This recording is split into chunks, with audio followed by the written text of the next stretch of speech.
Mechanically, 100%. So bodies, I like it. Yeah. I've just got too many little things sitting around. We're not using them, driving them. So When most equipment dealers chased newer machines with bigger margins, one man in rural Indiana looked in the opposite direction. He wasn't searching for the next big thing. He was searching for what everyone else had already given up on. Across the United States, the heavy equipment industry increasingly revolved around sprawling dealership networks representing giants like Caterpillar, John Deere, Komatsu, and Case. Success often meant selling the latest models backed by financing packages, warranties, and dealer service contracts. But tucked away in southern Indiana, far from corporate headquarters and billion-dollar manufacturers, Clinton Chitwood was quietly building a business based on a completely different idea.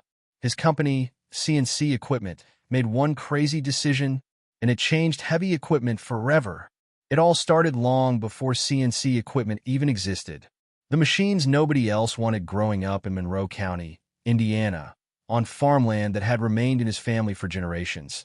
He was surrounded by excavators, bulldozers, and tractors from an early age. His father worked in the excavating business, meaning heavy equipment was part of everyday life. Machines weren't disposable objects to be traded in every few years. They were tools that earned their value through hard work, careful maintenance, and the willingness of someone to keep them running. It was an old-school mindset that would eventually put him at odds with many of the trends transforming the equipment industry. In 2004, Clinton founded CNC Equipment with little fanfare. There were no outside investors, no venture capital, and no ambitious plan to build a national dealership empire.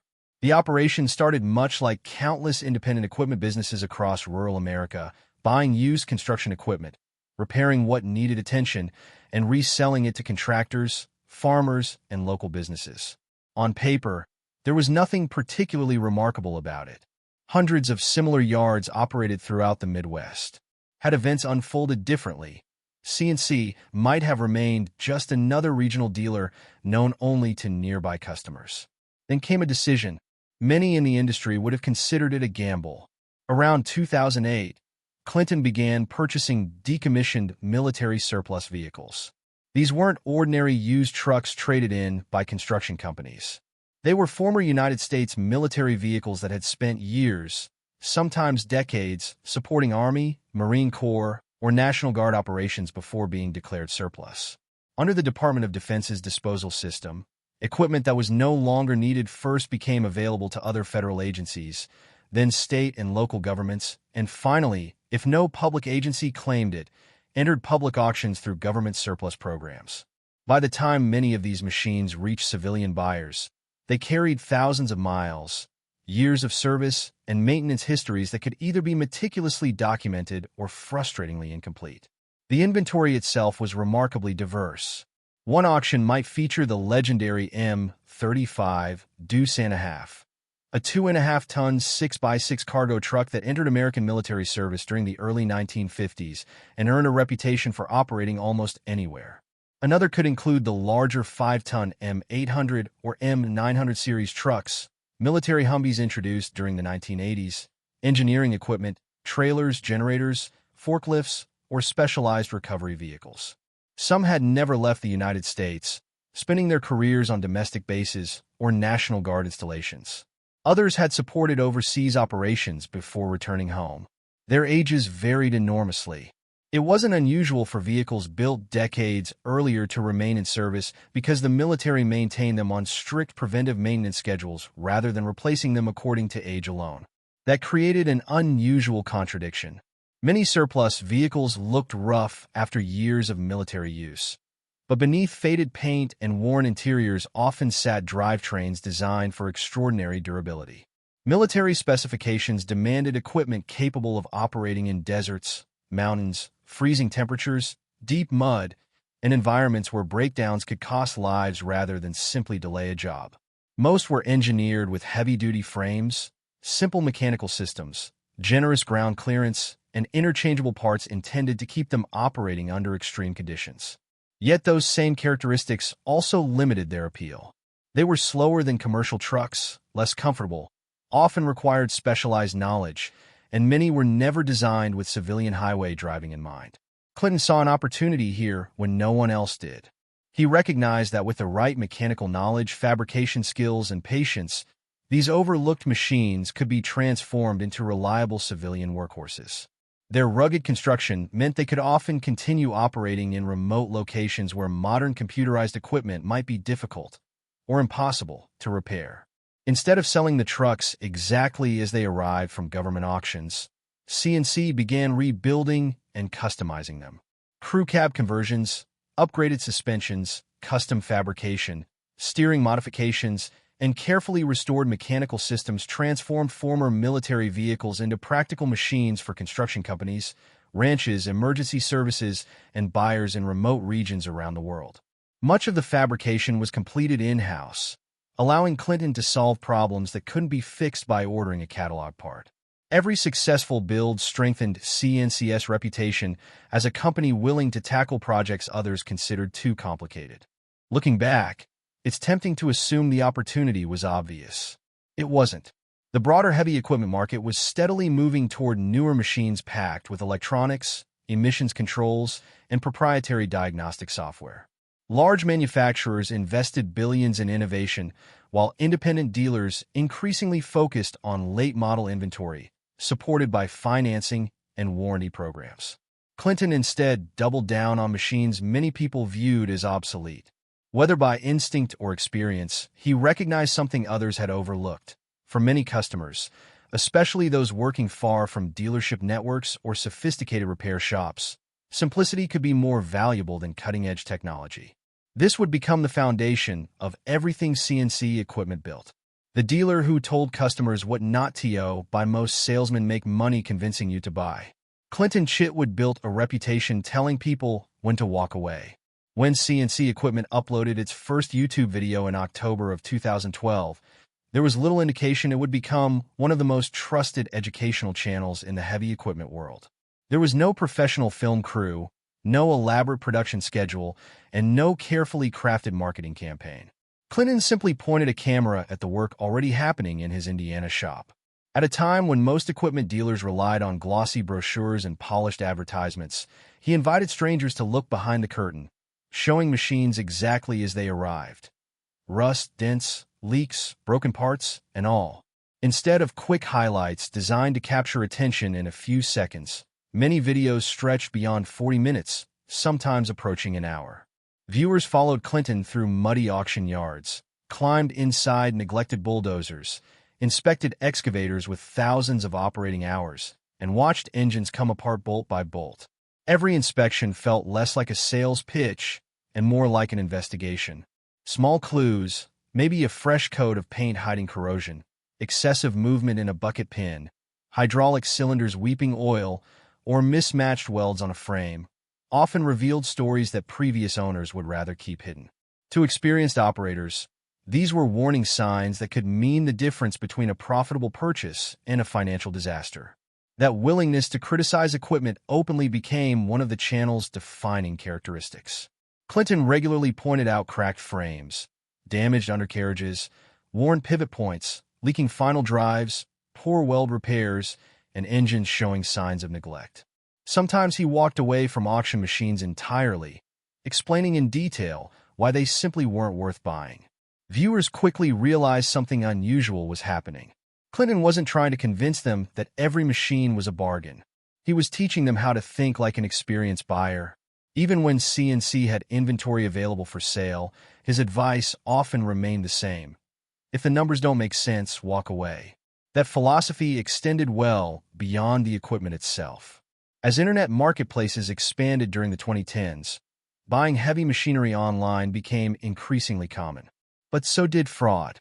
Criminals began creating convincing dealer websites, copying photographs from legitimate auction companies, stealing equipment listings, and advertising machines they never owned. Buyers, sometimes located hundreds or even thousands of miles away, were persuaded to wire large deposits. Once they did, they discovered that the equipment simply didn't exist. The losses could reach tens or even hundreds of thousands of dollars. The problem became so widespread that organizations including the Association of Equipment Manufacturers, the National Equipment Register, and major auction companies repeatedly warned buyers about sophisticated online scams targeting construction equipment. Clinton brought those schemes into the open. Video after video dissected fake dealer websites, suspicious pricing, copied photographs, fabricated inspection reports, and pressure tactics designed to rush buyers into wiring money. He encouraged viewers to verify physical addresses, inspect equipment whenever possible, request serial numbers, and independently confirm ownership before sending payment. Some videos even demonstrated how stolen photographs were reused across multiple fraudulent listings under different company names. Ironically, by teaching people how to avoid dishonest dealers, Clinton also made it easier for viewers to evaluate legitimate ones, including his own company. Perhaps the most remarkable aspect of CNC's success is that very little of it depended on traditional marketing. The videos rarely followed the formula of influencer culture. There were no exaggerated reactions, manufactured conflicts, or promises that every machine was extraordinary.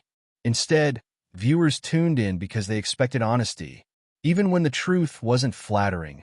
Over time, something unexpected happened. Building instead of replacing at a time when much of manufacturing was moving overseas and modern equipment was becoming harder to repair, CNC doubled down on rebuilding what already existed. That decision sounds simple, but it ran against decades of change across the heavy equipment industry. Beginning in the late 1990s and accelerating through the 2000s, manufacturers invested heavily in cleaner diesel engines, onboard computers, electronic controls, and sophisticated emissions systems designed to meet increasingly strict environmental regulations. Machines became quieter, more efficient, and more powerful. They also became significantly more complicated. In fact, they became so complicated that if they ever ran into trouble, only the makers could resolve the issues. CNC entered the arena with a completely different angle. Why replace a machine that can still be rebuilt? CNC equipment specializes in giving machines a second life. Equipment arrives from auctions, construction fleets, government surplus sales, and private owners. They are then disassembled, inspected, repaired, modified, and upgraded inside the company's Indiana facility. Welding, fabrication, machining, hydraulic repairs, and custom steel work all become part of the process. Rather than treating every project as identical, Clinton Chitwood approaches each machine as a unique engineering problem waiting to be solved. One of the shop's most valuable tools isn't a massive excavator or an expensive crane. It's a CNC plasma cutting table capable of producing precise steel components from raw plate. Combined with welding equipment and fabrication machinery, it allows the team to manufacture brackets, structural reinforcements, mounting systems, and replacement components that may no longer be commercially available. That flexibility becomes especially important when working on older military trucks or discontinued construction equipment, where replacement parts can be scarce or prohibitively expensive. The company also keeps as much of the work in-house as possible because quality is easier to control when the people doing the work are only a few steps away. That approach became particularly visible through the company's military truck conversions. Former Army cargo trucks that once hauled supplies across rough terrain were transformed into practical civilian work vehicles through extensive customization. Crew cab conversions created additional seating. Air ride suspension systems improved comfort. Custom steering configurations increased maneuverability. One-off fabrication projects solved challenges unique to individual customers. None of these upgrades came from factory option lists. They were engineered inside the shop, often requiring careful measurement, cutting, welding, and countless hours of trial and refinement. The finished trucks retained the rugged durability that made them valuable in military service while becoming far more practical for contractors, ranchers, municipalities, and buyers operating in remote regions around the world. Meanwhile, the broader heavy equipment industry was heading in the opposite direction. Modern machines increasingly relied on electronic control modules, proprietary diagnostic software, advanced sensors, selective catalytic reduction systems, diesel particulate filters, and complex emissions technology introduced to comply with environmental standards such as the United States Environmental Protection Agency's Tier 4 regulations. These innovations delivered cleaner exhaust emissions and improved efficiency, but they also changed the ownership experience. Diagnosing a modern engine often required specialized software, dealer-authorized service tools, and trained technicians. That shift helped fuel the growing right-to-repair debate. Farmers, independent mechanics, and equipment owners argued that purchasing a machine should include the practical ability to maintain and repair it. Manufacturers responded that restricting access protected safety systems, emissions compliance, cybersecurity, and valuable intellectual property. The disagreement eventually reached lawmakers, regulators, and the courts. In the United States, John Deere became one of the most prominent companies associated with the controversy, culminating in legal challenges and agreements expanding repair access after years of public criticism. CNC Equipment's decisions naturally align with the movement's central idea. He consistently recommends equipment that owners can understand with ordinary tools, mechanical knowledge, and experience. Clinton rarely argues that modern technology is inherently bad. Instead, he repeatedly asks whether complexity actually serves the customer. If an older machine can be repaired in the field with common tools while a newer one sits idle waiting for specialized diagnostics, which one is truly more valuable? We'll let you answer this question, but for now, let's get some context on why this debate actually matters. While everyone chased bigger, they chased control by now. The blueprints seemed obvious. Expand nationwide. Hire managers. Open more locations. Chase growth. CNC Equipment did almost the opposite. As the company's YouTube audience steadily climbed through the 2010s and into the 2020s, the company found itself in a position many small businesses spend decades trying to reach.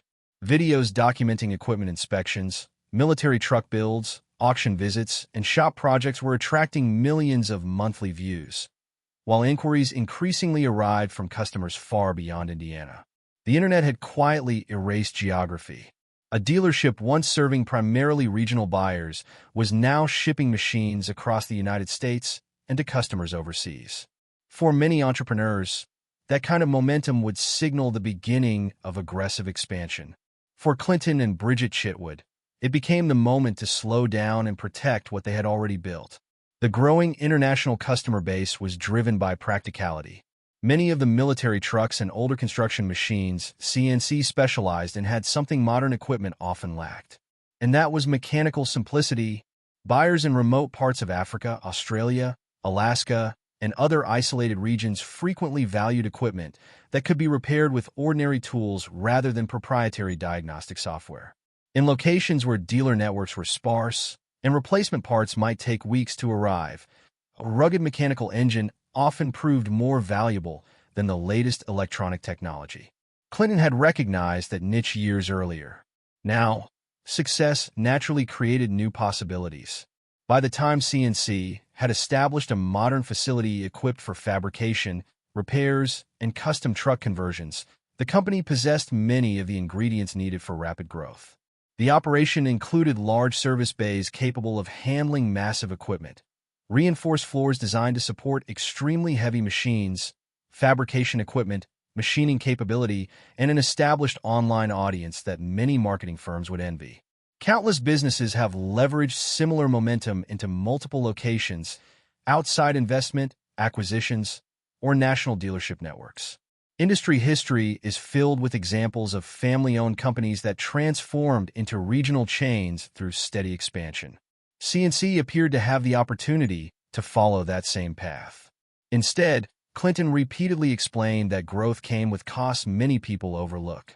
Over the years, he has summarized his philosophy in remarkably direct terms, explaining that the goal is to keep as much of the business in-house as possible because expanding too quickly would inevitably reduce control. You see, every additional location requires more managers. More employees require more layers of supervision. Quality becomes harder to monitor. Communication slows. Decisions that once happened across a workbench eventually move through meetings, reports, and corporate structures. That decision becomes even more striking when viewed against the broader landscape of American business. Across manufacturing, retail, and industrial services, expansion has long been treated as the primary measure of success. Companies pursue acquisitions, open satellite locations, seek outside investors, and prioritize economies of scale to reduce costs and increase market share. Public corporations face constant pressure to demonstrate quarter-over-quarter growth. Choosing to remain relatively small can actually require greater discipline than pursuing expansion. But in this case, maintaining a tightly controlled operation allowed CNC to preserve consistency. Much of the fabrication, rebuilding, welding, machining, and customization remained under one roof rather than being outsourced to third-party contractors. CNC equipment never led protests, lobbied lawmakers, or declared war on the heavy equipment industry. Instead, it quietly built an alternative. As modern excavators, bulldozers, and tractors became increasingly dependent on electronic controls, emission systems, GPS, telematics, and proprietary diagnostic software, repairing them often required dealer-authorized tools and specialized technicians. While the broader right-to-repair movement gained momentum, particularly through high-profile disputes involving John Deere, Clinton Chitwood never positioned himself as an activist. Instead, he demonstrated the same principles through action. Rather than encouraging customers to replace aging equipment, CNC specialized in restoring older machines, extending their working lives through careful rebuilding, fabrication, and upgrades. For contractors, farmers, and buyers in remote regions where dealer support was limited, that approach offered independence. The company's philosophy became even more convincing because it was completely transparent. Through years of YouTube videos, Clinton openly documented inspections, repairs, mistakes, hidden damage, and difficult decisions about whether equipment was worth saving. The channel became an educational resource, teaching viewers how to evaluate machinery instead of simply persuading them to buy it. That same straightforward approach extended into the local community through support for charities, emergency services, and events benefiting children in Brown County, Indiana. Ultimately, CNC's greatest asset wasn't its size, but the trust it earned.